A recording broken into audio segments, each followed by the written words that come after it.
The Ferrari's Purosangue crossover is a new tester for Ferrari. It is Ferrari's new sports car-like SUV, and it has made raves on the internet after its pictures resurfaced again, but this time on a complete production body shell. Previously, it surfaced as a slammed version of a Maserati Levante, but this time, it came adorned with a lot of production-bound elements. Although the prototype was heavily camouflaged, the design at the front was similar to that of the Ferrari Roma Coupe, and that couldn't be concealed. It also bore features and specs similar to the Ferrari GTC4 Lusso, which happens to be the model the Purosangue crossover will be replacing, features like the hatchback rear and large carbon ceramic brake rotors. But SUVs are not easily associated with Ferrari, because, according to the automaker, SUVs do not represent Ferrari's brand value. What happened? And what specs make the car worth it? Continue watching this video to find out. And before we go into that, can you spare a few seconds to hit the thumbs up, subscribe, and bell icon? This will help you get informed of our new and upcoming videos that promise to be educational and informative. Let's quickly look at what we know so far about the upcoming 2023 Ferrari Purosangue. When SUVs hit the auto industry, Ferrari ignored it, and it has done that for years, because to them, the car concept doesn't match their brand's value.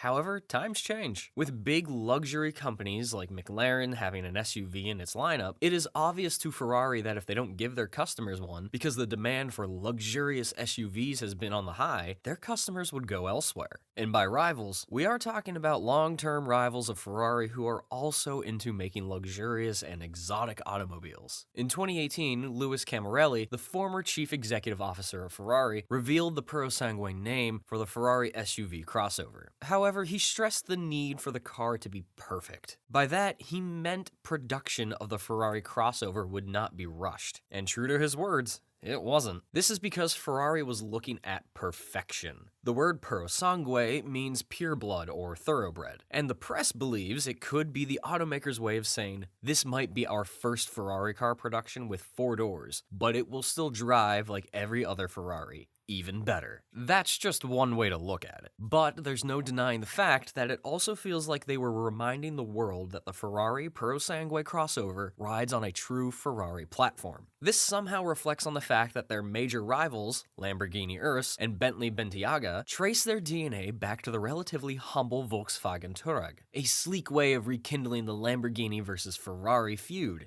if you ask. However, there is a slight snag. The name Purosangue already belongs to an anti-doping charity. If the current legal challenge by Ferrari to use the name fails, then they would have no choice but to come up with another. What do you think the name would be? You can go ahead and leave your thoughts in the comment section. Let's go over all we know about the Purosangue and why it's worth the wait. The mid-engine platform developed for the Purosangue is truly a marvel to behold. It will be underpinned at the front and would also be used for Ferrari's future Grand Touring models and also as a replacement for Roma, 812 Superfast, and Portofino. It's set to complement Ferrari's new mid-engine architecture that surfaced with the SF50 Stradale. Even though the two platforms incorporate hybrid technology, the front mid-engine will make it possible for the Purosangue to have a non-electrified all-wheel drive system and 2 rows of seats with enough room for 4 seats. The front mid-engine platform will also have a better balance of weight and packaging due to the transaxle transmission, which is a special dual-clutch unit. The engine would likely be a V12 engine, and may have some form of electrification, although there is an expectation of an electrified V8 to hit the auto industry after the Purosangue. As already stated, the Purosangue will launch with an aspirated V12 engine that will give it an amazing performance and configuration different from its rivals. This would give the automaker's brand some significant bragging rights. The addition of hybrid power to the V12 definitely would add a lot of weight to the car, and may hinder electrical assist. However, since it's going to be able to deliver a gut-wrenching 800 horsepower, it's worth it. In addition to its 800 horsepower V12 engine, the Purosangue crossover can achieve 0 to 62 miles per hour in almost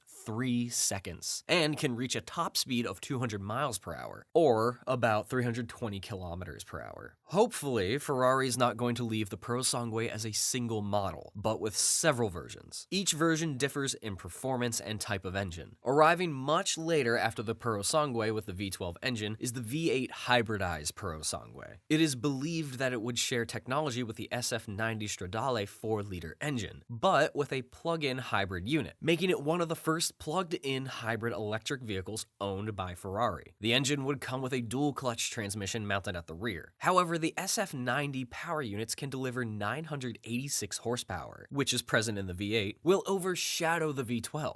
This raises the need for detuning. But a better option for the V8 Purosangue is Roma's milder 612 horsepower, delivering 3.8-liter V8 engine. It somehow seems a better base and more applicable for a GT car. There's also no denying the fact that a version of the 296 GTB's 803 horsepower hybrid V6 powertrain engine would likely appear later in the Purosangue model cycle. It's no secret that Ferrari dislikes the SUV word, which is evident in their delay in joining the SUV boom. To differ, they prefer the term the Purosangue a Ferrari utility vehicle. That's to say, an FUV. Looking at it closely, it proves a point. Seeing they joined the party 20 years late, so they need to have at least a good reason for doing that. On the other hand, a lot of people already see Ferrari as an FUV. After the Roma, the Ferrari Purosangue is the next Ferrari car to have a front engine. This was announced in 2018 after the company decided to use the modular engine platform. But the Purosangue features an aluminum architecture that has been worked on to provide space for an additional 2 passengers rather than the Roma's 2, making it 4 passengers. However, it still boasts a sports car layout. With its mid-engine and the front of the car in the rear, the transmission is mounted together with a differential. There's the expectation for the crossover to have a much larger track and feature more striking bodywork. It's also expected to feature a hood that would drop right down between the 2 very fashionable but skinny LED headlights. The rear has a lift-back door. The 5th door grants access to the trunk.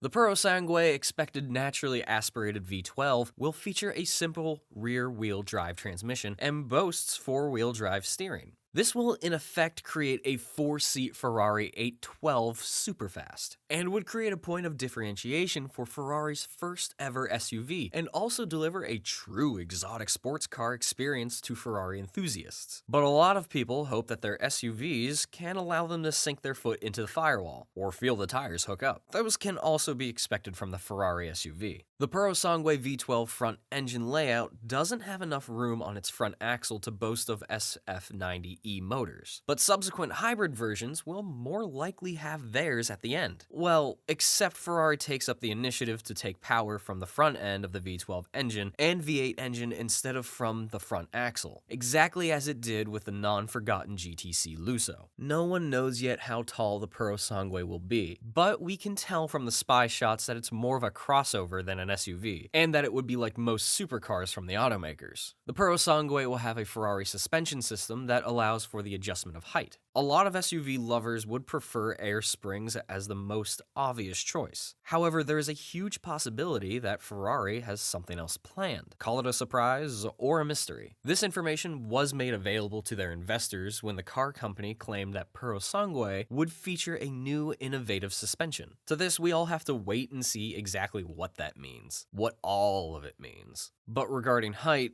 it's expected that the roofline of the Purosangue would likely be shorter than the Bentayga and the Lamborghini Urus. With this, we should all look out for the Purosangue having a lower center of gravity, which would give it coupe-like dynamics. According to Ferrari, the interior of the Purosangue would be large enough for 4 adults to comfortably seat in. But from unconfirmed rumors, words have it that the rear doors might be rear hinged like those on the Rolls-Royce Cullinan. The legroom as well as the headroom is expected to be freer than the GTC 4 Lusso, with passengers in the back seat having access to different options of a rear entertainment system. Also, the console and the dashboard will be far less driver-oriented compared to the ones found in the Ferrari SF90 and the 296 GTB sports cars. So while it may feature a similar heads-up display, digital instrument pack, and a new generation multifunctional steering wheel, all of which are comparable to the SF90, it may likely also feature some additional and traditional infotainment system in the console similar to Roma's, and maybe a separate screen above the glove box for passengers in the front seat. Rumors also have it that the rear doors might end up as suicide-style doors, comparable to the ones featured by the Mazda RX-8 sports car. If that should happen, happen, the automaker's design team would have been able to preserve the coupe-like and sporty side view. At the time of producing this video, the Ferrari Roma was Ferrari's most affordable car, at a price slightly above $220,000. We do not, however, think the Purosangue will beat that record. In any case, it should be higher, but it's a marvel thinking about how much one has to add to get an additional 2 doors in their Ferrari. Purely for reference purposes, it should be remembered that the long-dead GTC4 Lusso, which would be replaced effectively by the Purosangue, costs $263,000 for the V8 engines, and about $303,000 for V12 engines. We understand how difficult it may seem for you to get your head around the Maranello-bred SUV idea, but get ready for more. The Purosangue crossover SUV is not the last of its kind, but likely the first. According to claims made by Car Magazine, based in the United Kingdom, Ferrari Purosangue will be followed by 2 additional all-electric SUVs, which, however, are codenamed F244 and F245, and would hit the market in 2024 and 2026. The magazine also claims the cars may have up to 4 electric motors with a base power output of 610 horsepower, and a scalable battery pack with a starting capacity of 80 kilowatts per hour. Puny, right? Some top rivals of the Ferrari Purosangue include Aston Martin DBX, Bentley Bentayga, Lamborghini Urus, Mercedes Maybach GLS 600, Porsche Taycan Turbo S-Cross Turismo, and the notable Rolls-Royce Cullinan. What do you think of the 2023 Ferrari Purosangue? Will it compete favorably among its rivals, or will it soon be forgotten like the GTC4 Lusso? Do well to let us know in the comments section below. If you liked our video, then go ahead and click on the thumbs up, subscribe, and the bell icon to get notified of our new and upcoming videos. You can also check out our other videos.